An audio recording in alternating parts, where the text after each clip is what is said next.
Hello viewers, you are welcome. This is EduTips. In today's video, we'll be talking about 4 unique ways to sell yourself effectively during an interview.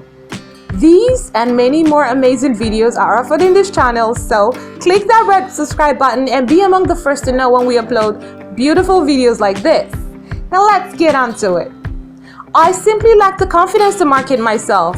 It is one of the most frequent complaints I hear from clients who hire me to coach them through job interviews. Hearing these words make me happy because I know I can help these clients quickly improve their interviewing skills dramatically.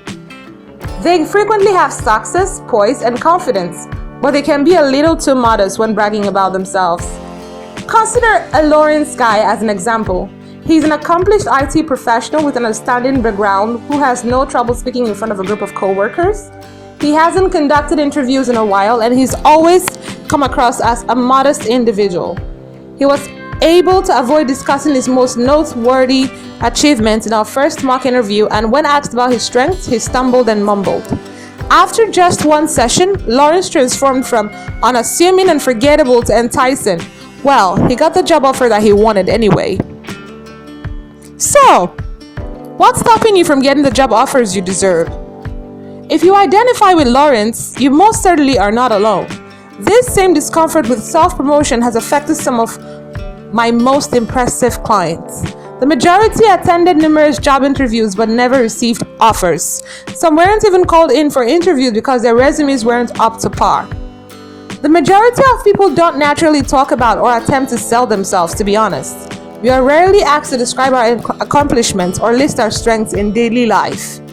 In reality, a lot of us were raised under the impression that boasting or drawing attention to our accomplishments is rude. When it comes to cocktail parties, this is merely a common courtesy, but it will hold you back in the interviews for jobs. Every other kind of encounter is unlike a job interview.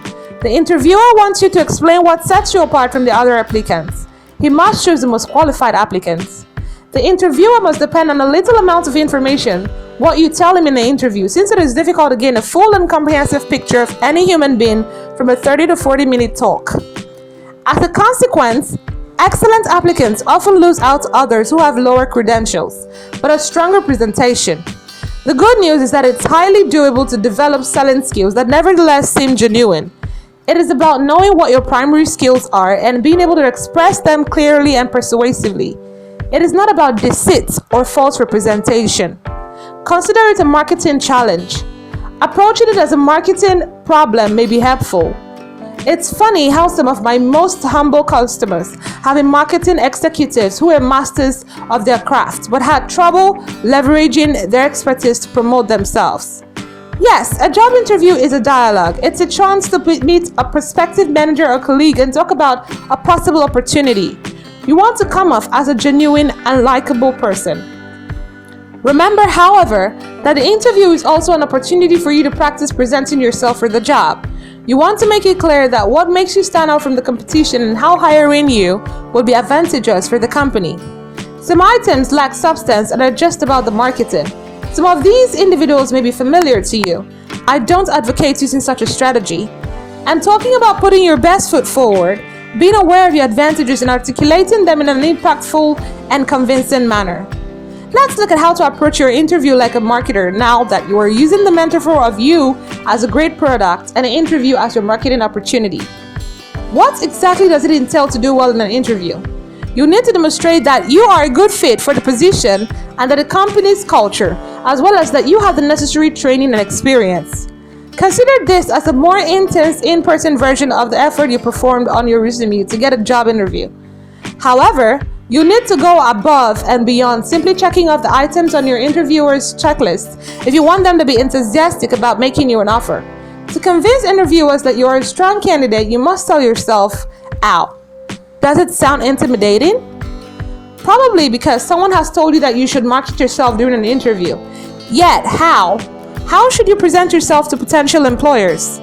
Fortunately, after working as a recruiter for years, I've distilled all my knowledge into the steps for doing this successfully. Here is how to make a good first impression on a hiring manager. 1. Give their needs priority. Making the conversation about them is the first step in selling yourself to employers. Consider the TV commercials you watch. The company is never the focus. It concerns you. We're hoping to sell more hamburgers, but you won't see that in a McDonald's advertisement. This month, could you eat more hamburgers? They won't attempt it because it is impossible to succeed. Instead, the advertisement features a juicy burger and focuses on how you feel after using their products: satisfied, joyful, and full. However, job seekers will attend an interview with no prior knowledge of the organization, the interviewer, or even the field. That is incorrect. Without first comprehending your audience and tailoring your job interview responses to meet their needs, you cannot successfully market yourself. So, before continuing with the steps below, change your viewpoint and consider everything from the employer's point of view. What issues are they attempting to address? To get an understanding of this, look at the job description. What kind of objectives does this organization pursue? For instance, a sales staff aims to make money. A customer service team aims to respond to client requests swiftly, effectively, and with high levels of client satisfaction. 2. Know what you can give the employer and have a strong elevator pitch. Throughout the whole interview, you should concentrate on leaving a positive impression, but the initial 30 seconds are particularly crucial. You could be asking yourself, how can I sell myself in a 30-second interview? At this point, your elevator pitch comes into play here. If they inquire, what can you tell me about yourself? You may respond with this. Alternatively, you may ask something like, can you tell me about your background? You may also want to ask, why should we employ you for this position? You want to demonstrate to them early on and frequently that you read their job description and that you have what it takes to succeed in the position. It is essential to sell yourself well in interviews, because this is the top quality that employers look for. So practice a 30 or 60-second elevator speech in which you highlight your most relevant experiences for this position. Make every reference to their work. Don't simply list arbitrary successes that wouldn't be useful to you in their situation. In an interview, you should describe yourself in this way to stand out instead of listing every accomplishment you've made. Be selective and consider which ones are most important to the employer's requirements as stated in the job description. 3. Become acquainted with your resume.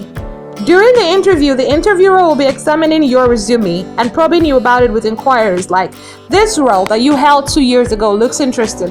What did your day-to-day work here entail? And it'll be difficult to respond to this question confidently if you're unfamiliar with the information included in your resume. So if there was a delay between writing your resume and getting an interview, make sure to review it so you'll know what to expect when the interviewer starts asking you questions. 4. Provide instances of prior achievements and triumphs. Next, review the details and achievements from the review's jobs, the jobs you've done before. How do you treat your previous boss? When discussing prior work, being explicit and thorough always makes for stronger arguments. Instead of simply responding, yeah, I trained some team members, it sounds better to say, I taught 6 new team members in 4 months. They'll be intrigued by your abilities. So let them know what you can do if given the chance and opportunity. I hope you enjoyed this video. That is all we have for you for today. And if you haven't subscribed yet, please go ahead and do so, because we have many more amazing videos for you on this channel. And hey, comment down below. Your opinion matters a lot to us, okay? And click the like button and share the video to people you care about. Thanks a lot for watching, and bye for now.